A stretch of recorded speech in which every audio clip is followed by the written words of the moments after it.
باشا انا اخدت الحاجات دي ومش شغاله. مش شغاله ازاي يا باشا؟ انت استخدمتها يا ازاي؟ باشا انا كل ما اخد نفس من هنا بتطلع لي ميه في بقي. ما هو انت اللي بتستخدمها غلط. بقول لك ايه، خد دي هتنفع معاك احسن. ايه ده يا باشا؟ انا طالع سباق موتوسيكلات ولا طالع عامل حفله مع مسلم؟ لا، حفله مع توليت. البسه بس يا باشا، البسه. ماشي، بسم الله الرحمن الرحيم.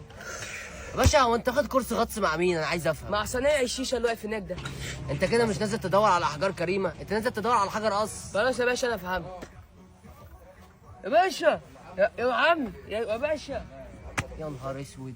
يا عم انت باشا. بتعمل ايه؟ ما بتتلبسش كده يا باشا. بتتلبس كده يا باشا. بص كده كده كده بقى، اي صخر في وشك تخش فيه تكسره. ماشي يا باشا انا جهزت كده. قول لي انزل البحر بقى. ماشي يا باشا، توكل على الله. يلا ربنا يوفقك. توكلنا على الله.